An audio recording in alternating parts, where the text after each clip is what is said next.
Dave, disappointing the way that you ended up going out of the competition, but I think you've been pretty pleased overall with the performance that you got. Yeah, I think there's always room for improvement. Wins, draws, defeats, and tonight's no different. But we can take heart from the way we played tonight. You look at the contrast in the two teams is stark again. They've got players on fortunes. They've got an unbelievable squad here.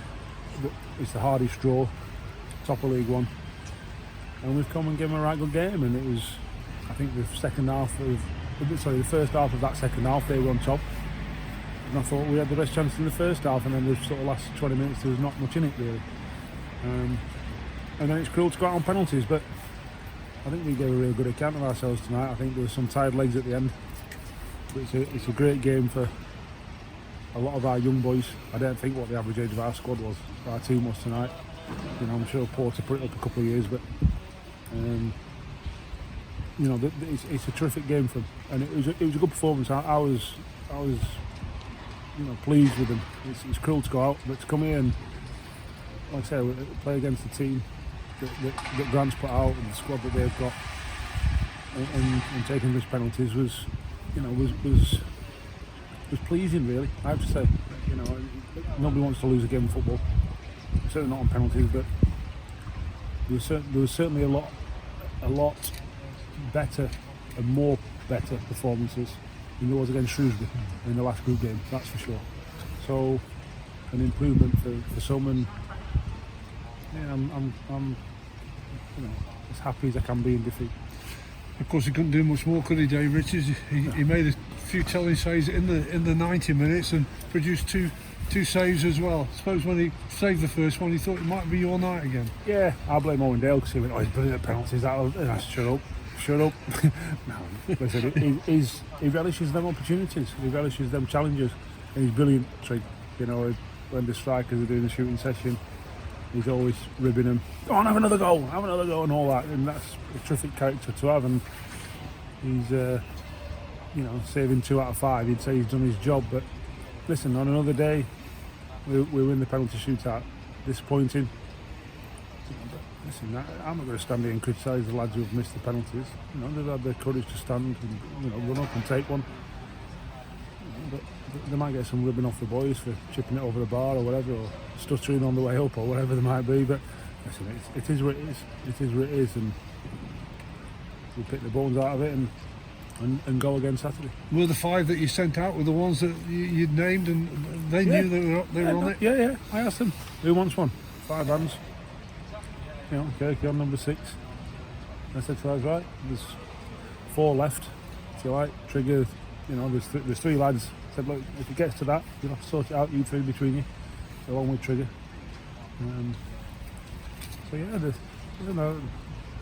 There's no criticism from me for people who miss penalties in penalty shootouts.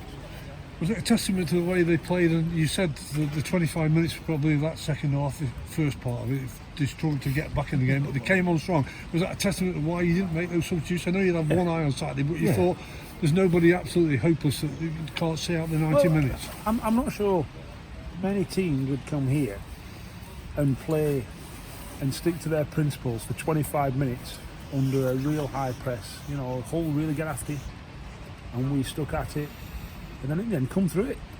In the second half of that second half, we're probably the better team. We certainly had as good opportunities as anyone. They had Louis Cole at the back stick late on. Ollie Finney could have had a couple of goals in towards that end of the game, and that's because we stuck to our guns. And there's no. If I'm being brutally honest, I didn't want to make any subs. That's the truth. I might as well be honest about it. Not because I didn't want to win the game, because the lads were doing well enough. They need 90 minutes, some of them, and Saturday is more important. That's not to detract from this competition. That's we want to win the game, and we're disappointed to lose. But I'm not going to bring Regan off with 75 minutes gone when he's learned so much about himself in that last 15 minutes. I'm just using him as an example because he's a young kid.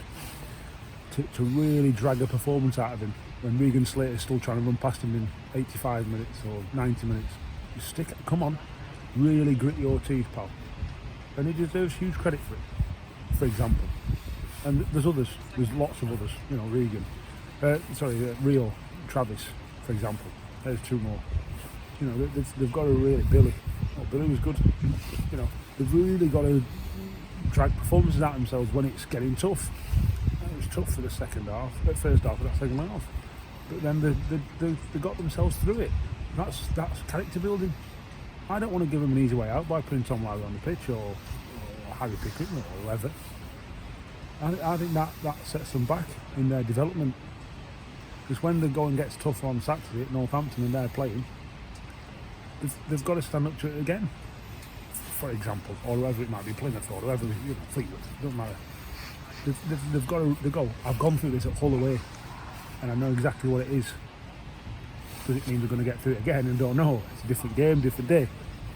But there's a hurdle, however big or however small, that they've got over, and that's important. That's really important for our young players. You know, I'm not bringing players on for the sake of bringing players on. I treat these nights, want to win them, of course. But I also want to develop our players, and you know, some of them we're developing tonight very, very, very well. So we're on Perry NG in that midfield role. You must have been fairly satisfied with what he produced as well. There you go. You know, you could bring Travis off, put Perry right back, and bring Tom Lowry on, or Luke Mayfield, or whatever. Doesn't matter, whatever it is. Go on, Pez. Survive. Be good. He'll have run more tonight than he's done probably in any game all season. Yeah, good. You know, when you play right back in the league, I'm expecting you to run as far as you've run tonight, because you can do it. Don't tell me you can't, because you did it at Hull away in a checker-trade game. For example, you know, he arms me with ammo that I can improve his performance, and he can psychologically justify it to himself because he's done it tonight at Hull on a Tuesday night, R5, in the Papa John's. So it's a win-win-win, and you know, why would I rescue him if he's having a tough 10 minutes or last 15 minutes or whatever? I don't think he was. I don't think any of them. But you get my point. It's all about developing our players, growing our players, making them better. And tonight's a great opportunity for it.